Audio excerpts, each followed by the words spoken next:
Olá, meus irmãos e minhas irmãs de fé, companheiros de caminhada da Umbanda. Tudo bem com vocês?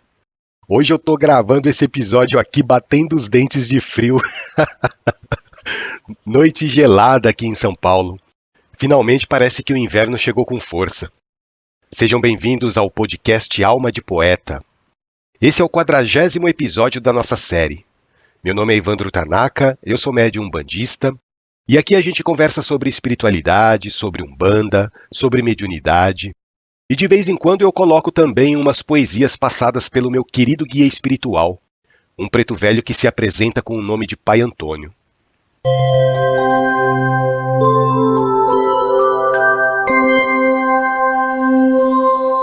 Hoje eu queria começar esse episódio aqui falando sobre um assunto bem interessante. A ideia de falar sobre esse assunto partiu de uma dúvida enviada pela Thailise. Ela entrou em contato comigo pelo site Alma de Poeta, pedindo uma orientação sobre um versículo da Bíblia. A Thailise contou para mim que ela começou na Umbanda há pouco tempo e ela vem de uma família evangélica. Ela me disse que algumas pessoas da sua família já estão aceitando a ideia dela frequentar a Umbanda. Em compensação, outras pessoas ainda têm uma resistência muito grande. A Thailise mesmo conta que, pelo fato dela ter crescido em uma religião pentecostal, na igreja evangélica, ela diz que ainda tem muitos paradigmas dentro dela que precisam ser quebrados. Mas apesar desses dilemas que ela carrega dentro de si, a Thailise fala que ama muito a Umbanda e tudo o que está aprendendo na nossa religião. O questionamento que ela me trouxe foi o seguinte. Em uma das conversas que a Thailise teve com a sua mãe, que também é evangélica, foi abordado um versículo da Bíblia que deixou ela bastante pensativa. E ela começou a refletir sobre as coisas que acontecem dentro da Umbanda, sobre a manifestação dos nossos guias, sobre incorporação, sobre mediunidade, tudo com base nesse versículo.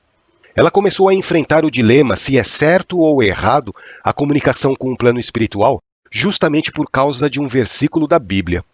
A parte da Bíblia que a Thailise me mostrou está em Levíticos, capítulo 19, versículo 31.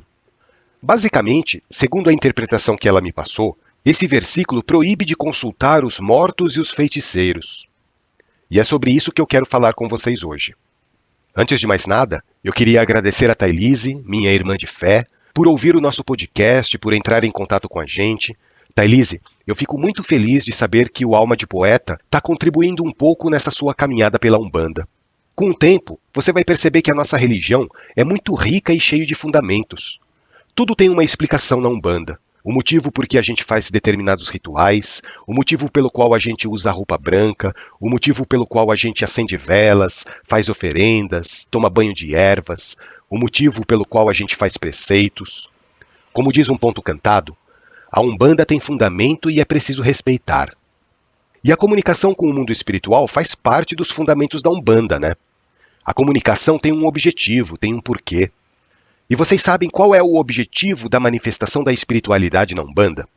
É despertar a nossa consciência de que a vida continua após a morte do corpo físico. É dar a certeza de que o nosso espírito é eterno, de que existe algo do lado de lá que os nossos sentidos não conseguem captar. Mas muito mais do que isso, a comunicação com as entidades, sejam elas de luz ou sejam espíritos sofredores, vem nos trazer ensinamentos, lições que, se nós assimilarmos corretamente, iremos acelerar muito a nossa evolução espiritual.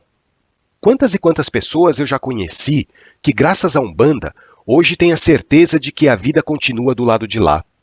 A Umbanda faz despertar essa consciência. E olha, gente, justamente porque a Umbanda tem fundamento, todo dirigente que se preze, todo pai de santo, tem que saber explicar as coisas que ele faz no seu terreiro. Porque tudo tem uma explicação, tudo tem uma lógica, tudo tem um motivo. Questionem sempre o porquê das coisas. Não tenham medo de indagar, de levantar dúvidas. Só assim vocês vão crescer espiritualmente. Bom, esse questionamento que a Thailise me fez, eu acho que até já respondi para ela na mensagem, é uma indagação muito inteligente, né? Aliás, gente, esse é um ponto que eu admiro nos evangélicos, sabe? Eles conhecem a Bíblia como ninguém, principalmente o Velho Testamento. E olha que eu acho muito difícil, pelo menos para mim, interpretar as palavras do Velho Testamento. Porque muita coisa tem um sentido figurado, além de que a gente está falando de outra época, de outra cultura, de outros costumes. Mas vamos voltar aqui para o centro da discussão, que é o capítulo 39, versículo 31 do livro Levítico. Eu tive o cuidado de abrir a Bíblia que eu tenho aqui em casa para ler exatamente o que dizia esse versículo. E eu achei estranho, em um primeiro momento, que o que está escrito na minha Bíblia está diferente do que a Thailise me falou. Daí eu resolvi pesquisar na internet outras versões de outras Bíblias para tentar confirmar o que eu estava lendo. E sabe o que eu descobri? Dependendo da versão da Bíblia, esse versículo está escrito de uma maneira diferente. Eu vou até ler aqui para vocês o que está escrito na Bíblia que eu tenho aqui em casa. Ela fala assim: Não vos virareis para os adivinhadores e encantadores. Não os busqueis, contaminando-vos com eles. Eu sou o Senhor vosso Deus. Daí, para confirmar o que estava escrito, eu procurei outra Bíblia, uma versão diferente.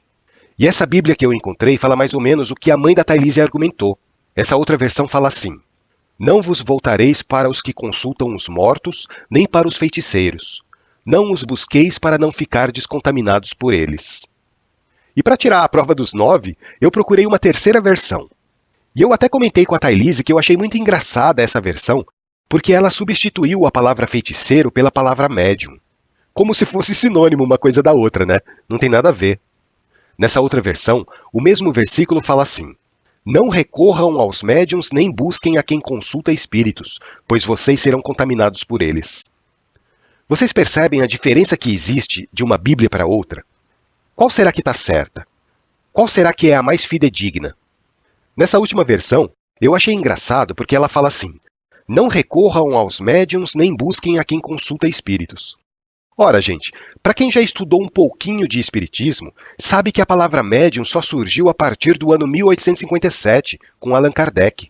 Foi ele que cunhou essa expressão médium para se referir àquelas pessoas que serviriam de intermediárias entre os dois planos da vida, entre o mundo material e o mundo espiritual. Só que o livro do Levítico foi escrito há quase 2000 anos. Vocês concordam comigo que naquela época não existia a palavra médium? Como é que pode constar no versículo uma palavra que a humanidade ainda nem sabia o que significava? Será que Deus mandaria escrever uma palavra que ninguém entende o sentido? O que eu quero dizer para vocês é o seguinte: a Bíblia, por mais que alguns evangélicos e católicos achem que ela foi escrita por Deus, na verdade ela foi escrita pelos homens, né? Pode até ser que esses homens tenham recebido uma inspiração do plano espiritual ou uma inspiração divina para escrever a Bíblia, mas se a gente for analisar a Bíblia de uma maneira racional, a gente vai ver que ela demorou quase 2000 anos para ser escrita. É bastante tempo, né, gente? Para vocês terem uma ideia, algumas tradições religiosas falam que a Bíblia começou a ser escrita por volta do ano 1500 a.C. e só terminou de ser escrita 400 anos depois que Jesus passou aqui pela Terra. E os estudiosos falam que pelo menos 40 autores diferentes participaram da criação do livro sagrado. Então, gente, percebam que a Bíblia foi escrita em épocas diferentes, por pessoas diferentes, em culturas diferentes, quando a humanidade estava em estágios evolutivos diferentes. E além dessa colcha de retalhos que se formou, né?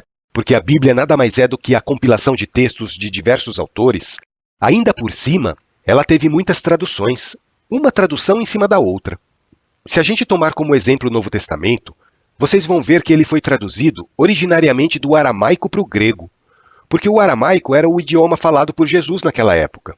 Depois, a Bíblia foi traduzida do grego para o latim, e só depois ela foi traduzida do latim para as línguas que a gente conhece hoje, italiano, inglês, português, espanhol. E você já parou para pensar no tanto de significado das palavras que podem ter sido corrompidas ou alteradas em algum momento de uma tradução para outra? As pessoas que trabalham com tradução sabem muito bem o risco que se corre ao traduzir um texto de um idioma para o outro, né? Sem contar no interesse que as pessoas podem ter tido em determinada época para moldar os ensinamentos da Bíblia de acordo com seus interesses ou de acordo com a sua própria visão, né? Pode ter acontecido também. Nós somos seres humanos, nós somos falhos. É o que aconteceu, por exemplo, com a ideia da reencarnação. De uma hora para outra, a Igreja passou a não aceitar mais a reencarnação com base na interpretação de determinadas versões bíblicas. Eu até comentei esse negócio da reencarnação lá atrás, nos primeiros episódios. Quem está acompanhando o nosso podcast deve lembrar desse assunto quando eu falei da Teodora e do Justiniano. Vocês lembram? E olha, gente, por que vocês acham que tem tantos evangelhos apócrifos? Evangelhos que foram descobertos, mas que não são reconhecidos pela Igreja. A gente tem aí o Evangelho de Tiago, o Evangelho de Filipe, de Maria Madalena, o Evangelho de Judas. E se a gente parar para ler esses evangelhos, a gente vai ver que tem muita mensagem boa também. Mas talvez o evangelho oficial, aquele aceito pela igreja, já tenha recebido tantas alterações que ele acaba destoando desses outros evangelhos. Não sei, isso é uma interpretação minha. Mas vamos lá, voltando aqui para a resposta que eu dei para Thailise. Vamos supor que realmente a Bíblia proíba a comunicação com os mortos. Nesse caso, em alguns momentos, a Bíblia entraria em contradição com ela mesma, né? Porque a Bíblia nos conta que o próprio Jesus teria tido um encontro com o espírito de Moisés e de Elias. Essa é uma passagem famosa da vida de Jesus, conhecida como Transfiguração, quando Moisés e Elias aparecem para Jesus e conversam com ele. Bom, vocês sabem que tanto Moisés quanto Elias foram dois grandes profetas do Velho Testamento, né? Só que eles passaram dessa para melhor também. Eles passaram pela terra e morreram. Então, Jesus estaria se comunicando com o espírito de dois mortos. Vocês concordam comigo? Como é que pode, uma hora a Bíblia proíbe a comunicação com os mortos, e em outra parte ela diz que o próprio Jesus se comunicou com espíritos desencarnados? Não é contraditório? Daí algumas pessoas podem dizer, mas eu sigo o Velho Testamento, e lá diz que não pode. Gente, quanta coisa que o Velho Testamento falava que Jesus fazia.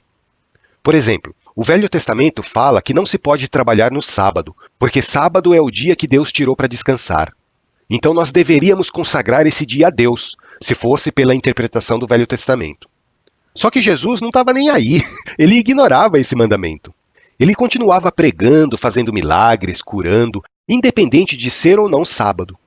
E esse foi, inclusive, um dos motivos pelo qual ele passou a ser odiado pelos fariseus. Esse foi mais um pretexto para os fariseus quererem condená-lo à morte. Então, se você aceitar incondicionalmente o que o Velho Testamento fala, em muitos aspectos você vai estar em desacordo com os ensinamentos de Jesus, né? E eu duvido que os evangélicos, os católicos, ou quem quer que se considere cristão, ignore os mandamentos desse espírito iluminado que passou aqui pela terra, que deixou aqui na terra, seja por meio de palavras, seja por meio de atitudes, ensinamentos tão elevados. Dê o nome que você queira dar a ele, Jesus, Yeshua, Sananda, Oxalá.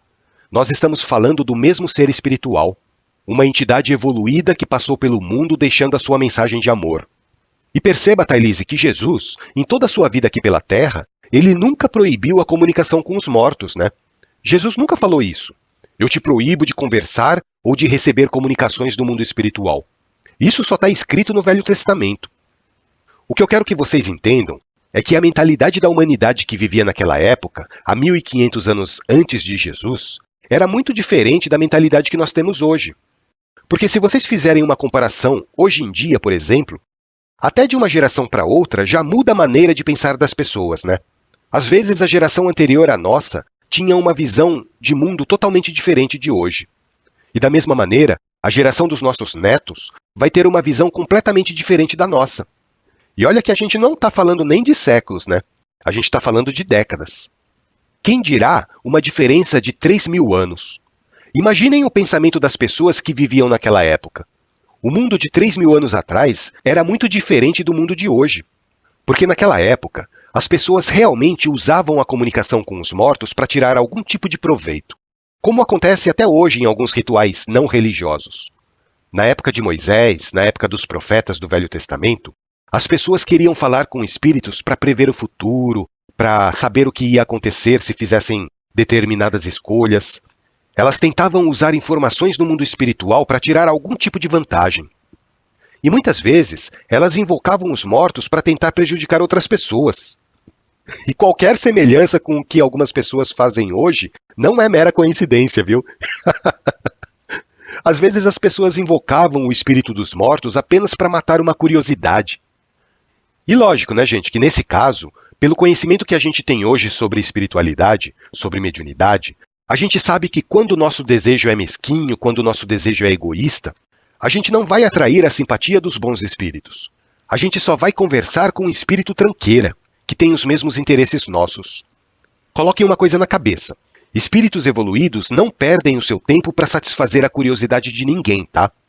Eles têm mais o que fazer do lado de lá. Espíritos evoluídos têm grandes responsabilidades perante o universo. Vocês acham mesmo que espíritos de luz vão se sujeitar a satisfazer os nossos caprichos, as nossas vaidades? Claro que não. Só que o povo daquela época não pensava assim. Eles não tinham essa consciência que nós temos hoje. Talvez por isso, pelos excessos cometidos, em algum momento, alguém lá daquela época, vendo esse fanatismo das pessoas em invocar os espíritos dos mortos, resolveu proibir a comunicação com o mundo espiritual e botou na conta de Deus. Porque naquela época foi necessária essa atitude, vocês entendem? Para poder controlar o ímpeto das pessoas. Porque as pessoas daquela época eram tão limitadas moralmente que elas só levariam em consideração algum mandamento se alguém falasse para elas que aquilo era uma ordem direta de Deus. Só que se a gente for levar por esse entendimento, de que a proibição de se comunicar com os mortos se deu pelo abuso que as pessoas faziam, a gente vai chegar na conclusão de que a Umbanda também fala a mesma coisa. Tanto a Umbanda quanto o kardecismo condenam que você fique invocando os espíritos para tentar saber o seu futuro, para tentar tirar vantagem de alguma situação, para tentar prejudicar outras pessoas. Tudo isso é condenado pela Umbanda também. Quando o caboclo das 7 encruzilhadas se manifestou aqui na Terra, ele disse que a Umbanda é a manifestação do espírito para a caridade. Então, o único propósito com que a gente invoca os nossos irmãos desencarnados, espíritos de luz que são muito mais evoluídos do que nós, é para ajudar as pessoas, é para fazer a caridade, é para levar o amor de Deus aos corações daqueles que nos procuram. A comunicação com o mundo espiritual tem como único propósito levar conforto, carinho e afeto para as pessoas. Essa é a missão da Umbanda, esse é o objetivo. Thailise, eu não falei para você que esse assunto ia dar praticamente um episódio inteiro? Quando eu comecei a responder sua mensagem, eu fiquei pensando, nossa, mas quanto assunto interessante tem nessa pergunta? E tá aí. Essa é a minha opinião sobre o versículo da Bíblia que você me indicou. Mas assim, gente, se vocês não são umbandistas, se vocês não são espíritas kardecistas, e a sua crença religiosa não admite a comunicação com espíritos desencarnados, então respeitem os dogmas da sua religião, tá bom? E da mesma maneira eu falo para os umbandistas aqui. Não entrem em confronto com discussões estéreis. Mais vale focar o nosso tempo em algo produtivo do que tentar ficar convencendo as pessoas do nosso ponto de vista. Porque quando as pessoas me perguntam, eu dou a minha opinião. Mas se elas não me perguntam nada, eu me calo. A gente não pode ter a pretensão de ser o dono da verdade, né? Porque o único dono da verdade absoluta é Deus. O que nós temos aqui são apenas fragmentos de verdade condizentes com a nossa evolução espiritual. Eu carrego um pedacinho da verdade, você carrega outro pedacinho de verdade, e tudo isso faz parte de uma verdade maior que ainda nós não conseguimos compreender. Espero que vocês tenham gostado do episódio. Obrigado, Thailise, por enviar a sua dúvida. Obrigado por contribuir com o nosso podcast. E se vocês ainda não ouviram os episódios anteriores do Alma de Poeta, procurem lá no Spotify, no Deezer, no Amazon Music, no Google Podcast, Apple Podcast, que vocês vão encontrar muito assunto interessante sobre Umbanda, espiritualidade, mediunidade. Eu tenho certeza que vocês vão esclarecer muitas dúvidas que vocês têm. Um grande abraço para vocês, fiquem com Deus e até o nosso próximo encontro.